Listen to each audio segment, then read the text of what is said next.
Hi, everyone, and welcome to Psalm Sense Fragrance Reviews by a Sommelier. My name is Rachel K. Ing, and I'm your host. Sorry, there's been a little pause in recordings.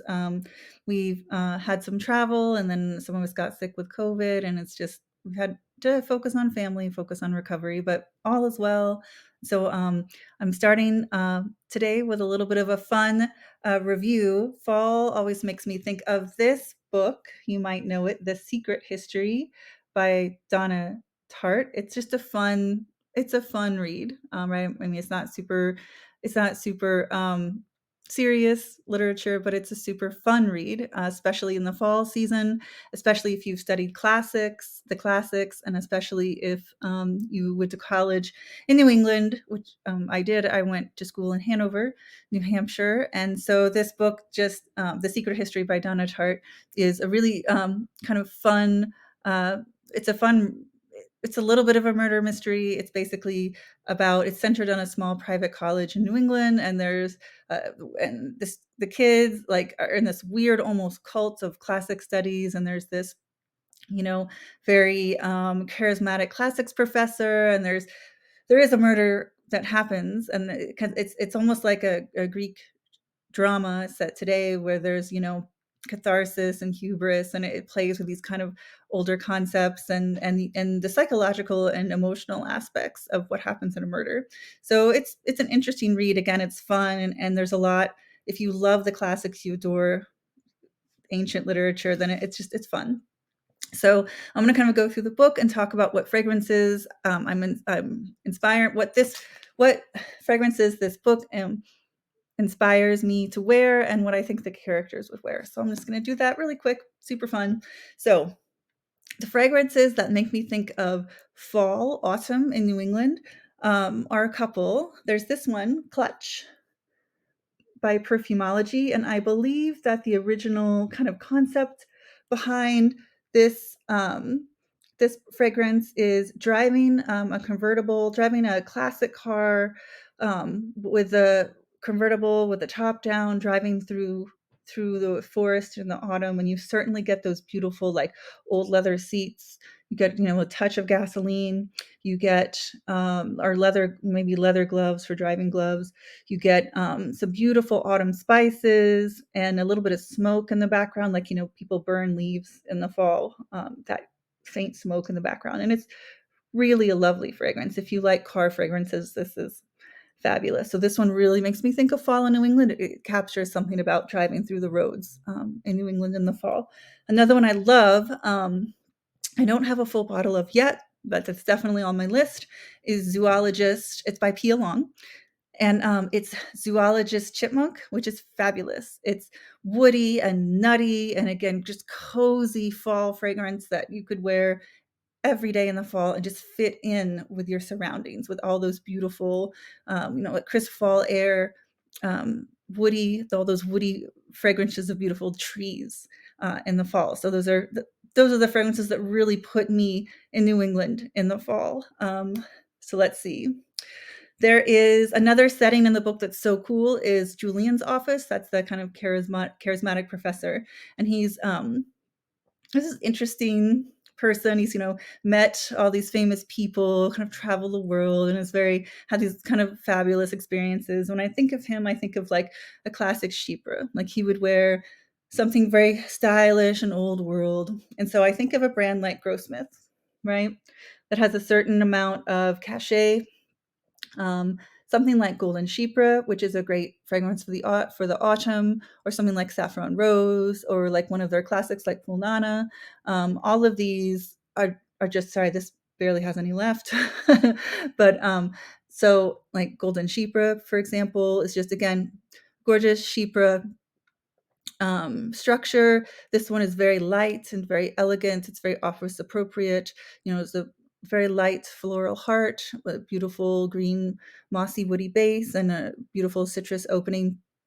You can find all different expressions of the Chypre in Grossmith, the House of Grossmith, done to various degrees of, kind of thick, bold, old school style to very modern, light, office appropriate fragrances, and they're all done beautifully. So definitely recommend the House of Grossmith. So that's when I think of Julian's office, I kind of think of that old school, Chypre style. So when I think of Richard, the narrator, who's from California, and so this New England world is kind of new for him, I think of a brand like Yosh or Sarah Baker, or because Sarah Baker is an American that lives in England. From, if I believe I'm correct on that, or someone like Sarah Horowitz Tron, who makes amazing stuff. And so I just pulled out this one that I like wearing in the fall a lot called Salt. And this is by Sarah Horowitz Tron. She actually has a series of one note fragrances that you can buy to kind of create your own perfume, by blending. Like this is a top note and you would blend it with a middle note or a base note, or you can wear any of these on your own. And for me, there's something about this salt accord that smells amazing in the fall. It's just perfect accent to the cool air. And I wear it to the gym a lot because it's so refreshing and it makes my brain be alert. And she also has a great amber accord base note that's perfect for the fall too. So sometimes I might put these two. I know it sounds odd, salt and amber together, but sometimes they can be so lovely to as the sense of your skin mixes with the environment around you and creates some new third thing. But I really love wearing salt a lot. And it seems to kind of attach to the environment and it makes me able to smell the environment around me much better if I want to. And there's nothing better in the fall than the smell of the fall air, the smell of the trees, the smell of the leaves on the ground. And so wearing salt on my skin, it actually helps me to smell the environment that I'm in much better, which is gorgeous in the fall. And so it's almost like, you put salt on your food, you can taste your food better. This does that a little bit for me, so I really would recommend this. And also, you think of California, easygoing, the ocean spray, that also kind of evokes this for me too. But those are some brands that I think that Richard would totally wear. Um, and then when I think of, so these kids, they're in this class, they take this classics, they have a classics major where they literally only take classes with one classics professor, which is a little crazy. But sometimes like small private schools, they do things in a way that are unusual, right? So when I think of the classics in general, there are some perfumes that come to mind. One is the Everlasting, which is probably one of my top 5 perfumes of all time. I actually have like 4 or 5 bottles of this. By the Zoo and the brilliant Christophe Laudemiel.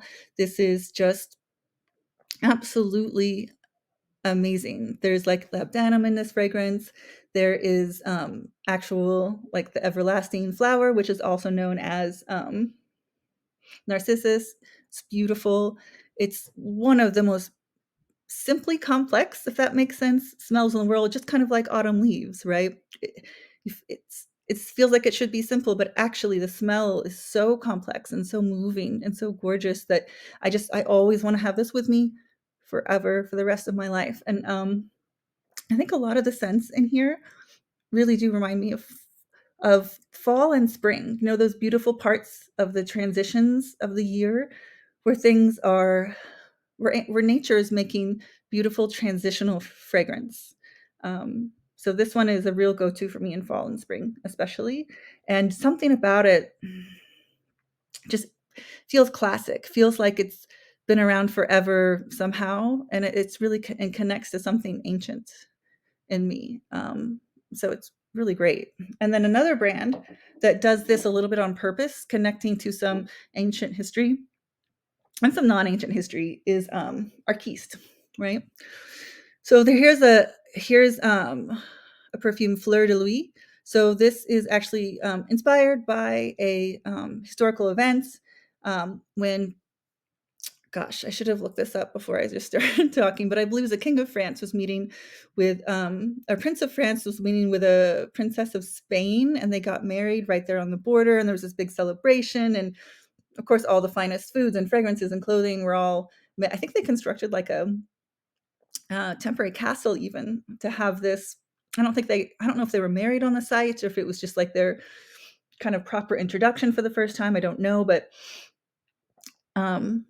so obviously it was a King Louis, one of the Louis, and a Spanish bride, but I just didn't look up which one. I'm sorry, but this one really And the perfumer, Rodrigo Flores Rouge, something I think that he does beautifully is he takes classic structures, classic notes, classical ideas on perfumery, and he's able to take them and transition them into beautifully wearing modern fragrances. And I think he's one of the few perfumers that can do that well. I think it's a skill that not many people can do.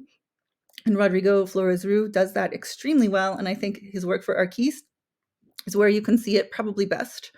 So I would definitely recommend that. And from in my mind, I have that as kind of classical to modern, just like this story by Donna Tartt, the Secret History is kind of a classical to modern tale. So I thought of this also. So then there's the twins, Camilla and Charles, and they're from the South, and they're kind of, garden party, always wearing white, kind of like floating around, kind of angelic. And when I think of them, I think of musky fragrances, right? And they also have this weird kind of sex history thing going on. So I think of like, they look angelic, but there's something going on underneath. And so I think of, so first I have Francesca Bianchi, Unspoken Musk, that has that kind of more angelic feel. When this is just, beautiful musks. Pardon. Maybe I'm not totally over my COVID, but beautiful musks with some great Arist. It's beautiful for fall. I love wearing it when the weather first just starts to get cold. It's not too cold yet. It's just like nice and crisp and like 50 degrees. It's like a perfect fragrance for that. It's great to wear to work. It's really lovely. If you want to get a little sexier, a little more sensual, a little into the more dark side of Camilla and Charles' relationship, which is like a little crazy in the book once you find out what's happening. This is a new release from Diane St. Clair called Call Me from American Perfumer. It's like one of their specifically made, limited release fragrances. It's beautiful. It's amazing. It's really sensual, warm, a little bit animalic musks. It's so sexy. It's like a, cashmere sweater, right? That you're wrapping yourself up in the cold. But it is really flirtatious, a little bit animalic and dirty, just gorgeous. It reminds me a little bit of, if you know Jean Duprez's 40 Love, reminds me a little bit of that. But it's just gorgeous. So if you have a chance or know anyone that has a bottle, definitely check it out. Then there's Henry. Pardon me. One of the most interesting characters in the book, because he's a little bit of kind of a genius and a linguistic genius, and he's always reading 10,000 books at once, and he's just, a real mind, right? When you think of a classic scholar has this big brain, and that's definitely Henry. For him, I would recommend this really cool fragrance by Storis Guggen called Sylphium. This is real cool, really beautiful cap, and then this is the box.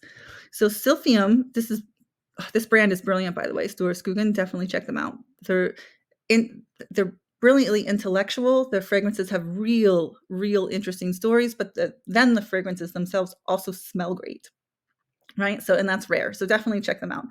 So this plant is called Sylphium, and it's actually an extinct plant from the ancient world, from like ancient Greece, ancient Rome.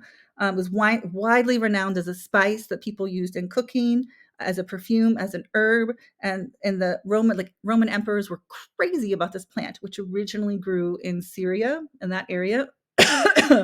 Pardon me. Sorry, I've just been a little sick. And it was wild harvested, and they tried so hard to get it to grow, to farm it, to get it to grow in captivity, basically, but they could never figure it out. They could never figure out how to farm it. And so basically they over harvested it and it went completely extinct. But the ancient sources, ancient recipe books, from classical Greece and empirical Rome, are just full of stuff about Sylphium, about this herb and recipes and how great it is. And it was technically the most expensive raw material ever because of its scarcity and how much people would pay for it. So this perfume is really interesting to smell because they did a bunch of research on what it smelled like, what the descriptions were, and tried to build a Sylphium accord according to the descriptions of its scent. right? And it's fascinating. And it opens with that silphium accord. That's the first thing that you smell. Then they add a little cistus, some cinnamon, black pepper, tobacco, ginger, some geranium and clove. And then the base is frankincense, myrrh, cedar, and leather. So it's a really spicy, rich fragrance, but it's so dorky. It's so, I mean, and I love it. It's so nerdy with this cool history that's real. And I definitely think it's something that Henry would be into. um, then we have, okay, so the country house, right? The country house in the book where they all go to have fun and conduct their rituals and all that stuff. That's an important setting in the book too. And I feel like if that setting were to be represented by a fragrance, it would probably be Habit Rouge by Guerlain. And this is, just a beautiful, lovely, classic fragrance. Habit Rouge, Habit Rouge, is the red jacket that was worn by aristocrats when they went hunting. And here's my bottle. I'm lucky to have a vintage by Guerlain. It's a powdery, little incensey, classic. This is not a fragrance that is going to have be beast mode. It's beautiful. It's gentle. It's soft. Classic. Opens with citrus. There's rose, carnation, sandalwood, some jasmine, some cinnamon. Then there's vanilla, a really beautiful leather, benzoin, amber, oak moss, labdanum. So beautiful, like chypre structure. It's so gorgeous. It's so gentlemanly. It might be considered a little too powdery for today, but I love it. I think it's absolutely beautiful and perfect. And so when I think of that really lovely country home that they go to in the book, I think of Habit Rouge by Guerlain as kind of a scent I would wear if I was going there. And then finally, there's Bunny, right? Poor Bunny. And he's kind of a bro, right? He's kind of like East Coast country club bro back in the day. So I think that he might wear something like Polo Green. I'm lucky to have an old school Corsair bottle, little tester bottle of Polo Green. Oh, it's so nice. Gosh, I love this fragrance. So it's green, it's herbal.